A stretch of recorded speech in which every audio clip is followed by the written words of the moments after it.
Hello, everyone. everyone. Hi, everybody. This is Dr. Alana, and I get to introduce Erica Jablowski, who I know from when she was a student and through her murky trails of graduating. And I'm very excited to have her back. This is her first webinar, but it won't be her last. And I've asked her to speak today about the job market. She graduated a year ago, May. So it's 15 months now you've been a doctor. And she'll tell you the rest of her story. So with that, I will turn myself off to give her all the bandwidth. We don't have a woo clap today. So if you have questions, put them up in the chat. And I will too. And then when she's ready to take our questions, she'll ask me to come back and I'll read them or be moderator there. So that's how it's going to work today. Thank you all for coming. And for those of you watching by recording, good for that as well. Hello, everyone. I'm happy to talk to you today. As Dr. James indicated, I've been working as a doctor for a little over a year now. If you're all like me or anyone who was in my doctoral cohort, you probably started the graduate experience hoping to be a professor, combining the traditional research and teaching and a little bit of service aspects of being a tenure-track professor. However, as you probably already know, very few people end up actually having that opportunity now compared to in the past. So I'll actually be talking a little bit about some of the statistics around that. So what that means is so many of us actually end up leaving, having graduated and achieved this huge milestone of receiving a doctorate, but we don't necessarily enter a market that is going to lead us into a tenure track position. We're living in a time, I'm sure you've heard the term of a gig economy. Even before COVID, the gig economy was on the rise. So a gig economy is basically when we don't have necessarily permanent full-time positions with lots of wonderful benefits, and instead we're doing part-time contingency, maybe contract work. Unfortunately, that oftentimes involves a lack of sort of benefits or job security. So the focus of today is, what are some things we can do in light of the fact that we're sort of facing that gig economy? And in terms of teaching, that tends to mean adjuncting. And adjuncting means you're sort of supplementing the regular, quote unquote, workforce of the institutions of higher education, as opposed to being considered sort of a full-time permanent faculty member. So I sort of have these two alternate ways of having us think about this experience. Some of you might be familiar with the idea of making lemonade out of lemons if life hands you lemons, something tart, but that can be made into something good and satisfying. And then, of course, the other analogy I like is you may or may not have heard of, called making stone soup. So for those people who may not know that story, this is about someone who is hungry. It's a children's story. But all they have are stones. And so the idea is they reach out to other people and say, I'd like to make some soup. Do you have any ingredients? And maybe someone has some carrots and someone has some celery. And when everybody joins forces, they end up having like a wonderful soup that feeds everybody. So as a sociologist, this resonates with me very strongly, but I don't think it's a story for sociologists only at all. And I think it's particularly important to think of if you're feeling under-resourced, because maybe you're leaving your institution without a position. There are many other people in a similar position. We all have different talents, and when we meld them together, that's when we can really make something amazing. So the main idea is don't be discouraged. There are things you can do. I'm going to be talking about things I've done to be employed the entire time since I graduated. So sort of obviously a starting point, and I'm going to go through various things that I've done that some of which will hopefully be helpful to you. So here's our agenda for today. We're going to start out with statistics and just a few little data points about, the overarching environment that we find ourselves in right now. Then we're going to sort of move on, and I'm going to talk about, if you do have an adjuncting position, because you may need to supplement it with something else, what are some paid options that you could consider to help you do that? Then I'm going to move into unpaid efforts to build your brand, because one of the functions of working sort of part-time and on a temporary basis is you always need to be looking for the next job. So there are a lot of different ways you can do that. And then, of course, we all have different disciplines, we have different lives, so we need to customize things. So there's a few considerations I think are important that'll help people determine what sorts of options they can look at and what their timelines are for looking at different options. Lastly, there are all kinds of phenomenal resources that you may or may not have already seen on the PD Education site. So I'm going to talk about two of those and encourage you to look into the website a little bit more to help you in your graduate process and then in the job searching process as well, and managing that. So, and then lastly, it'll be follow-ups. I have some references for some of the statistics you'll be seeing. And also, obviously, we'll be doing Q&A, etc. So with that, let's jump right in. So the first thing that's important to know is we are the new normal. And that means that the majority of us who are graduating and teaching in academia are actually no longer on the tenure track. So that's something I think it's really important for you to know, because if you're leaving academia without a tenure track position, you should not be discouraged. You are in the new normal, and we just sort of have to navigate that. So here's some more stats that might be helpful to know. As recently as 2018, the American Association of University Professors reported that 73% of faculty positions in the US were off the tenure track. So that's sort of what I was alluding to before. But even stepping back a little further, it's important to know if you leave academia without a position, you're in good company, because 40% of recent PhD graduates did not have an employment commitment of any kind when they left. Now, all of these statistics on this slide predate COVID. I actually looked at the Chronicles of Higher Education from April to August for this data. So we can imagine the trends towards adjuncting have actually sort of probably been accelerated. But there's some good news that isn't on there, I'll tell you at the end. So one thing you can see is that a lot of our faculty are teaching part-time, whether they're adjuncting, lecturing, or in other sorts of teaching positions.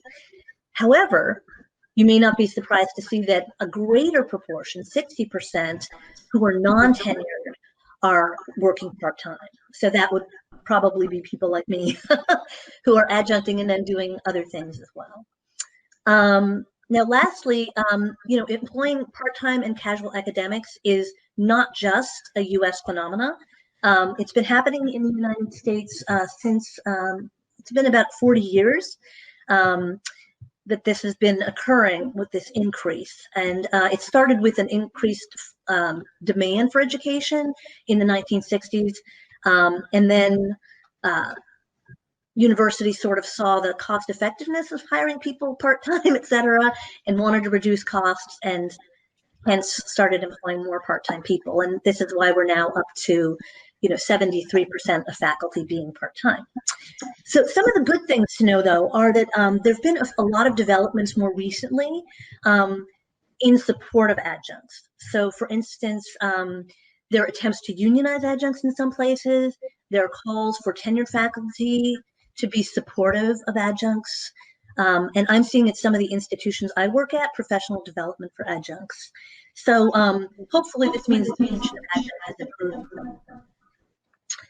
All right, so now that we know where we are, what else can we do to fill our daily days? So first off, you're going to be interested in paid consulting options, because we all need to maintain ourselves before we can pursue other things. So I have had this wonderful opportunity in the last 15 months to engage with a number of paid positions, very different types, but that satisfied my desire to do research in addition to my desire to teach, which I get fulfilled from adjunct teaching. So I'm going to walk through each of these opportunities I've had to sort of demonstrate things that you might be able to think about looking into yourself. So I did some research related to this. My area of concentration is informal caregiving. So I found a position at a home care agency. And when I worked with them, I did such things as interviewing staff and creating reports and helping them sort of strategize in the future based on research literature about interventions that were successful, that they might think about implementing themselves. It was a very satisfying interaction. And as a result, I'm actually talking to the COO next week about taking on another contract with them. So that was a 6-month contract. And I think the lesson there and the lesson sort of throughout this webinar is try to grow where you're planted as best you can. Do as good work as you can, even if it maybe isn't your love. This, however, was my area of concentration, so I was very happy to do it. My second opportunity was working as an evaluator. So I worked as an evaluator of a program. It wasn't my area of specialty. However, I had had evaluation training and experience in the past, and I had worked with people in the area doing evaluation sorts of activities. So the point here is when you go to graduate school, you don't just learn your content specific information, knowledge. You aren't only growing your own field, but you're learning these skills that others realize that you have, primarily research, evaluation, assessment sorts of things that you can apply, writing, of course, that you can apply to many different fields and positions. So this was another instance where I collected a lot of data, analyzed data, qualitative and quantitative, and generated a report on this program. And also was a very good experience. This was a situation where the contract was at a certain level. So I got a certain fee. It was not by hour. I would recommend, if at all possible, try to get to this by hour so that you're really paying time. But regardless, it was a good experience. They were happy with my work. And as a result, I've also been told if they have other opportunities that they're going to reach out to me again. So, that was an example of, it was not my bliss, but we're all researchers. So hopefully at some level, we may be most curious about our area of concentration, but there's an innate inquisitiveness that can help you study anything. And now we have those skills. So I want you to kind of maybe think of decoupling those two things a little. For instance, I have a teaching curriculum vitae and a research curriculum vitae. And I use those for different jobs that I apply for. Then there's also academic management. So once you apply for the process, people realize that you might know how to do it, and they might reach out to you to help them get through as well. So I have had some wonderful opportunities, and it felt very much like mentoring in my most recent experience, helping someone with their doctoral research. It was like teaching, where I was trying to prepare someone to consider using particular techniques, beefing up their literature review, relating their findings with theory more than they had in their first draft. That was also a very successful experience and is something that you could consider sort of freelancing about, particularly in your area of concentration or in relation to the research methodologies you've used. So we don't always get paid for everything we do, unfortunately. We know that we need to spend some time to build our brand, to make ourselves known to people for future jobs. So what are some of the things that you could consider doing? So the very first thing that I would say, since you're probably at a research institution right now, is communicate with your departmental faculty.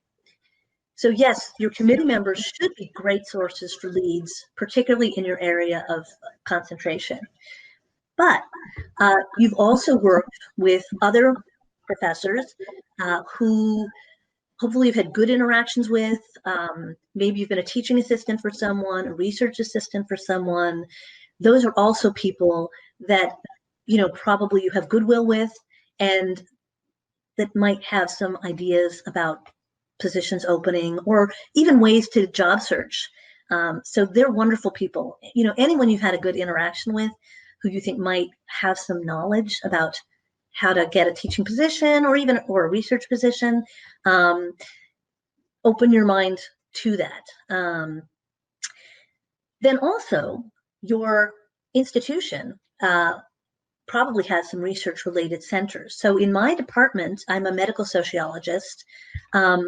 Peers of mine found positions at our university's research center, survey center, our Institute of Disability, our health policy and management department, and our policy center. So things like that, like if you are anxious about, oh no, I have to move across the country, and what does that mean, particularly now in COVID, et cetera, maybe you don't have to move. Maybe you can stay put, but look outside your department at other things at your institution.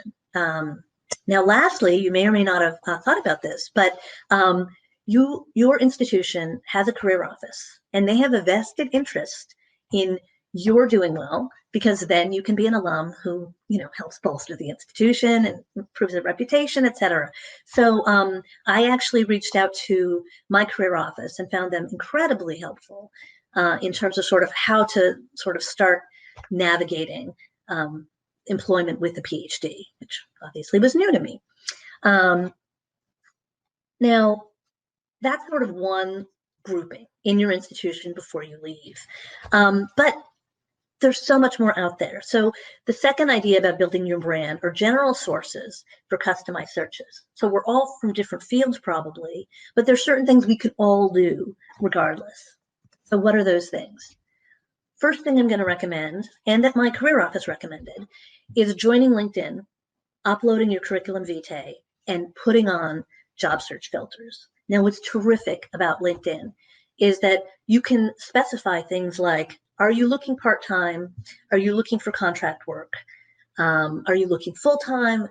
Are you looking remotely? And you can even put terms in that you are, teaching, adjuncting, or evaluator, or all those sorts of things. I think the remote feature at the time of COVID is particularly important. If you're immunocompromised or living with anyone who is. So I particularly appreciate that about LinkedIn. Similarly, there are other job boards that are worthy of note that I'm less familiar with, but have used a little bit that I would recommend. So Indeed and Glassdoor are two where you can also upload your curriculum vitae so you can be looked for, which takes a little pressure off if you're prepping for classes, for instance. They also have all kinds of great filters where you're willing to look, which also LinkedIn does. If you are looking more specifically for education, then these last three, the Chronicle of Higher Education, educationjobsite.com, and Academic Keys, are ways to look specifically for that. All of these things offer job search alerts to save you time. You can customize and revise your filters at any time. And all of these sites also have things like articles about job hunting, um, and other sorts of great features about writing your resume, or in our case, curriculum vitae. So we want something a little more specialized, but nevertheless, I think these have been very, very helpful resources. And at the end of this presentation, there'll be information about a former student of mine from a statistics class who did a little presentation on LinkedIn because he found a position in less than a month by using LinkedIn with this strategy he kind of developed when he was in business school. And it's just about how much you sort of go on that site. You maybe check it once a day, and then you look at people's articles and say a little something, et cetera, et cetera. So we know you have to really watch your time. You don't want to get overwhelmed. So it's great to sort of have a strategy like that. But as I said, that link will be at the end. So you can see that at that time and pursue that a little further. It's not that much to read, so don't worry. Now, the other thing is, of course, we are all in different disciplines. So there are things that we're going to do that are going to be specific to our discipline, but they're actually the same. So what do I mean by that? You probably already have joined professional associations. For instance, if you've gone to conferences. Now, what's wonderful about that is your discipline-specific organizations can be at different levels. So I'm a sociologist, so I could be a member of the International Sociological Association, the American Sociological Association, the Eastern Sociological Society. Each of those have job boards. Each of those have different sort of events, conferences, formally, perhaps now webinars, that can help you stay up on your discipline, interact with other people who have similar interests, and get a sense of what's happening with the field more generally. I would also recommend that now that conferences are going online, you still want to keep a hand in and try to attend them. This just might mean you're maybe emailing a presenter on something that's interesting instead of sort of approaching them after a talk. But these are COVID times, so that will be normal. That, might seem like cold calling prior to this time, but right now I think it's very unlikely to be able to interact with people in other ways. For professional associations, if you don't know if you want to pay the dues to join one, you could just go to their website and see what sorts of things they have available, and then decide if you think that's right for you. Maybe you could join for a year and see if it really pans out and is helpful in terms of networking and things. I definitely myself have not taken sufficient advantage of that, so want to pursue that a little bit more later.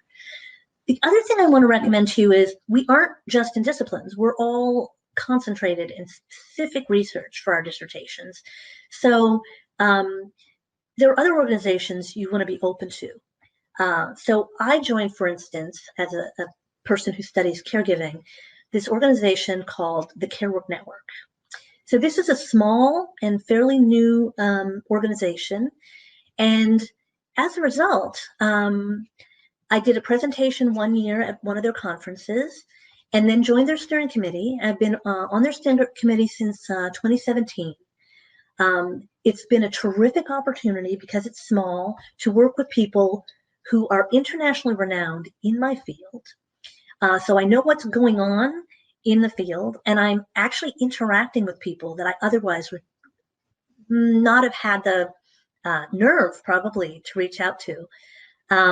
As a result of my work with that group, I have been approached about an adjuncting position. I have been approached about co-writing a paper. So it takes a little time because you'll be on a committee and there'll be a little bit of work you'll have to do, but it can be very worthwhile. I've actually also been approached to do a peer review on that, which I'll be speaking about next in terms of what's important. It takes time, but it gets easier. And I would recommend, if you have the opportunity to be a peer reviewer, that you accept that. If you're asked to write about something or review something that's familiar to you. Now, why? Again, this is another issue of knowing what's on the cutting edge of the field, but it also gives you an opportunity to see how your assessment of someone's research holds up to other reviewers and to the editors, most importantly, which can also give you a sense of what that journal might accept and what your work should look like. So for instance, I recently reviewed a paper, and oftentimes I find myself saying, could you give me a little more detail about the research design? So that reminds you in your own writing to make sure to do that. Similarly, if someone's very redundant, it reminds you to try not to be and to be more concise.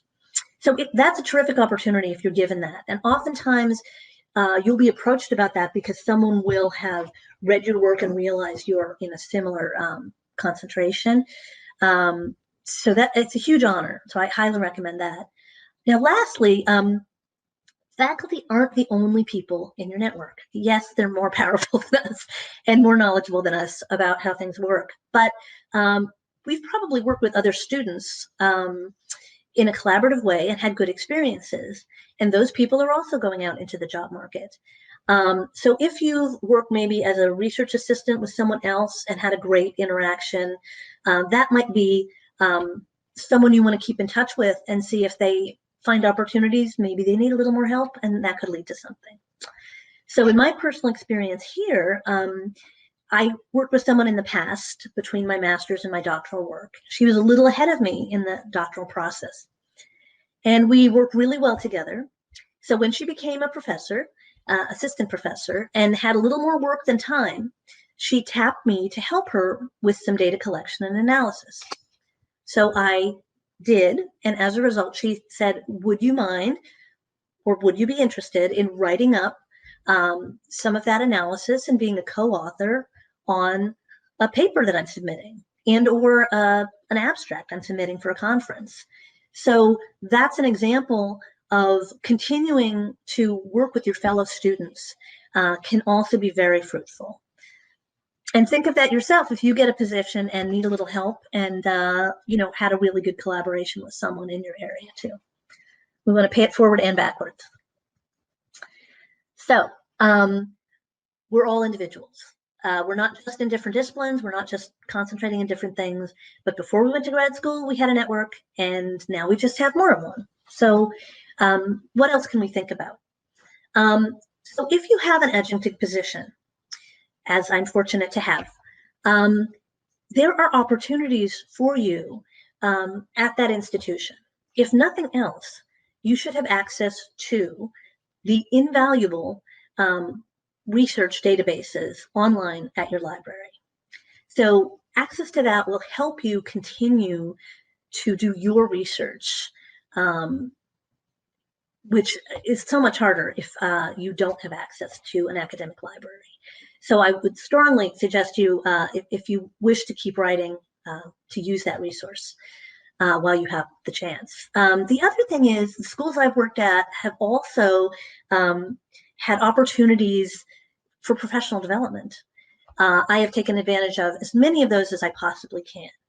So there's two benefits to that. One benefit is certainly for yourself and to enhance your teaching, if, like me, teaching is something you value strongly. The other thing I think that benefits you is, obviously, if you're taking advantage of that, then people are seeing your dedication to teaching, and that may help you, if not get a more research-oriented position at that institution, but that maybe they'll keep you in mind for a lectureship, for instance. I have seen new advances with some people getting on a track for lectures. So I have a colleague who's, you've probably heard this, they're sort of junior lecturers and senior lecturers. So if your true bliss is teaching your area, then that might be the sort of thing that kind of professional development for your teaching might be a way to demonstrate your dedication to the institution you're at, who has a sense of you already. So if they decide to do something like that with dedicated lecturers, that might fall in your favor. And even if it doesn't work at that institution, obviously, the more skills you have in your toolkit, the better. So I spoke a little bit already about writing. So if you aspire at all to continue doing research, then you need to aspire to writing. Um, so the two ways that we publish are conference presentations and, of course, articles and books and those sorts of things. Although there's new opportunities too in the form of blogs and things of that nature. For instance, the Care Work Network that I'm associated with is doing sort of a what's in the news about care work. And so some of the members of that committee are reading through the research and sort of posting little summaries. So that's sort of another opportunity. Again, it gets your name out there and it keeps you abreast of the latest literature. Let's see. Oh, well, the rest of your social network. So we're very siloed in graduate school to focus on our work and our area of concentration. And maybe we feel like nobody can understand us, and what good is the non-academic network that we had before we entered grad school? Well, it could be very useful. The position I mentioned to you initially with the home care agency came out of a friend of mine when I was finishing my dissertation process, who asked me, so what did you find in your dissertation? So, I did my elevator speech and he lit up like a light bulb and said to me, I worked with someone as a business consultant who's interested in that same field. I should connect you. He connected us on LinkedIn and the rest is history. That's who I'm meeting with next week. So don't count people out. One thing that I've seen my colleagues do that I was very attracted to was they took a photo of their dissertation title page, so that it was sort of an announcement that they had graduated, but it was also telling people what they had studied. So anyone in your network, if you posted that to Instagram, Facebook, you name it, Twitter, would see, A, you're on the market, and B, what you're on the market for, at least in terms of topic. Now, if your area is very specialized and the terminology might not be familiar to everybody, you could obviously in your social media then add something to translate it for lay people. But I would just say don't sort of count your network out. You've been in school for a number of years, probably very intensely working, and you may have lost touch with people and what they're doing. And people probably shifted maybe a little bit in what they have pursued also. I have a friend who was a dancer, who then became someone who specialized in library studies, much more closely aligned, right, to research. So someone who I might not have thought of when I lost touch with them as a potential resource for me for job hunting actually became one. So I think that's sort of a thing that I would recommend people doing. So let's see, what else? Customization. Okay, so there are things that we have to factor in to this equation regardless. So no matter what of these strategies you're going to use or may be helpful to you, there are two factors above all: your uncertainty tolerance and what is your timeline. So of course, Maslow's hierarchy of needs. We need to meet our financial demands. We need food, water, shelter, a roof over our head. So that is going to weigh on us. Some of us have more latitude there than others do, but we always have to put that in our minds somehow. So I actually create a spreadsheet to sort of say, when do things have to be done? And I'll talk about that in a moment. But the other thing is you have to balance is your dedication to teaching and or your field. So if you had hoped originally to be a professor and to conduct research as well as teaching, and now you find you may have to do each of those things separate from each other instead of together, and you find that the part-time balance of the two is a little uncomfortable for you because it's always looking for the next job, maybe temporary in nature. If you're uncomfortable with that kind of uncertainty and you just want to get a full-time job and etc., then the question is, what do you love more, teaching or the research. So those are things you have to constantly sort of weigh.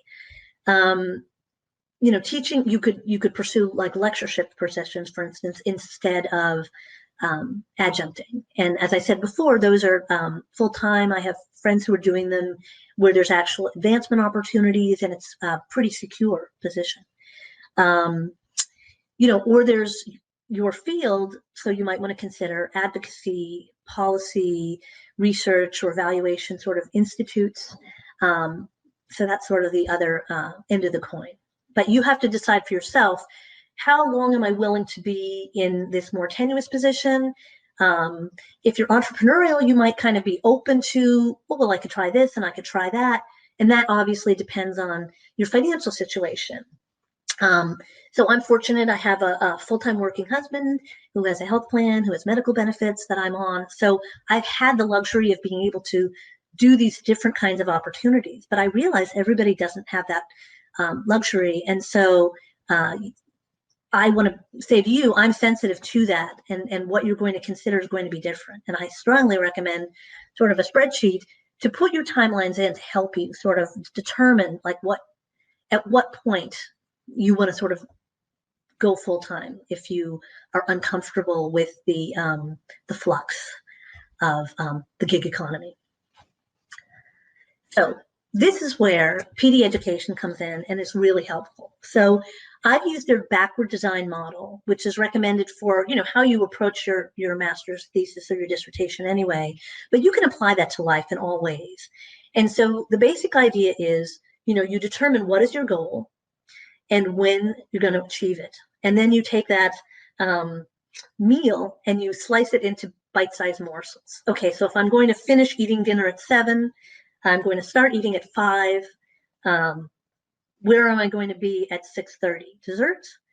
So basically, from a work perspective, that would be, okay, I need to pay rent. I have this position. It pays enough. It doesn't pay enough. I'm going to add more work. What are those options, et cetera, et cetera. So the backward design model is terrific for that sort of planning. Also, there's terrific self-care resources. I think it's called Wellbeing under PD education that isn't just useful for the stress of our current situation, be it COVID, be it just being on the job market during COVID, being on the job market in general, I guess. And but also, if you haven't graduated yet, it can be a stressful time for you. There's all kinds of terrific resources in helping you prepare for your formal presentation or vita, but by the same token, there's self-care resources in juggling work-life balance, et cetera, that are always useful to you. So I would recommend that while you're still at your university that's affiliated with PD education, that you look at and download those resources. And I'm sure there's so many others that would be helpful, but that wouldn't fit on this slide. So I'd strongly recommend you spend a little time. Maybe that can be part of your self-care to look into those. So lastly, as promised, this slide demonstrates some of the references that I used in my prior slide about sort of the state of education specifically in adjuncting right now. And this last additional reading, as I mentioned, was my former student's LinkedIn sort of presentation about little things you could do. It's a very short article to sort of maximize your use of LinkedIn, which could be a webinar all on its own. So with that, I want to remind you that you have done immense work up until now. You have gotten into a graduate program, which is huge. You have gotten this far that you are actually considering careers afterwards, which is enormous. And you have either completed your degree, congratulations, or you're just about to. This is an immense task. People realize that when you think about education. Again, you've not only acquired content knowledge, but also skills in research. These research skills you're now going to use for your job search. So you're one of few in the world who has accomplished this degree, and you should be incredibly proud of yourself. So with that, I'm going to ask Alana to moderate and see if you have any questions. I hope some of my life experiences have been helpful. So I think it fabulous. I have some questions, and then we've got a few people in the room who I would say, please ask more questions as we go, and we'll see them in the chat. And we have about 15 minutes to have a good conversation. Erica, tell me more about what was it like as you started the adjunct job? Were you teaching in a place that was your bliss, or was it a little off? And how did that first one come about? And, so what's that first adjunct job like, or what was it like for you? Well, so I think I just want to clarify before I talk about adjuncting. My first job after I graduated was actually something I secured a little bit before, which psychologically felt very good. And that was the evaluation position. And that again was because of my prior work and my social network. Someone I had not worked with, but was in my social network and knew I had done evaluation. So that was a job that was not my bliss, but was my skill set. And my first adjuncting job came up, and this speaks to working with your department. My department was very good at announcing when a position was open at another school that we were somehow connected with. Usually, if one of our graduates or students had taught at a place as an adjunct and they had a good experience, then that school, that person would keep letting us know of job opportunities that arose. So that was an email that I maintain my student, so this is a recommendation, maintain my student address at my university. And that's how I saw about that job. And then I just sent my papers in. It was in my field, so I was very happy. It was an introduction to sociology, which I'd always wanted to teach. And, because we've been specialized so long by the end of the PhD journey, I found it refreshing to go back to the beginning and back to basics, and sort of do everything instead of just the specialization. And I've been teaching Intro to Sociology ever since, and I really, really, really enjoy it. And I find all kinds of ways to bring it into the papers I want to do in future. So did I answer all your questions? Yeah, you did. In fact, that's my experience as well, that every time I dig back into kind of my field or the basics or anything else, it totally impacts my writing. Yeah. So that's just good. Now, one more thing I do want, so I'm a product of the gig. I love this new phrase, the gig. I'm a long-term product of that. I'm a 15 years later product of that. And so it's interesting to see that that's become what I experienced was that the only people hiring were the online proprietaries, and they were hiring adjuncts at the time when I graduated. And then one thing led to another, and I am an entrepreneurial spirit, and I started this company. And a lot of experience happened in the meantime. I would personally not have. Now, when I look at where I am and my quality of life, and even though it's been hard and risk-taking compared to the quality of life for people who work full-time on a university campus, I'm really pleased that the world took me this way. Can you speak to that at your side? Absolutely. So some of the prep I did for this talk was I looked at some statistics around teaching, and the average professor, again, in the US, was they were working 61 hours a week, so 10 hours a day, Monday through Friday.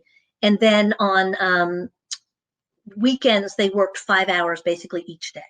So if you aspire to have a family, or if you have people you have to care for, be they older adults or whatever, or if you just want a little more life in your life, being a full-time professor might not really be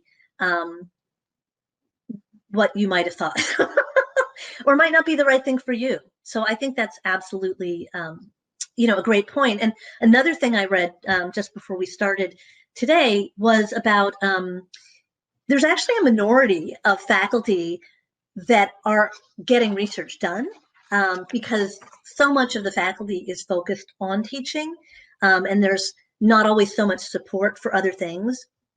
So if you love teaching, being a lecturer is great, but you're not going to get a lot of support financially or time-wise to pursue your research. You can infuse it into your classes, and you can maybe aspire to offer a special topics course. I don't know if they let adjuncts do that, but if you're a lecturer, I know of people being able to do that because they're usually interesting to students. Things like fashion, sociology of fashion, or something like that. Did that help answer your question?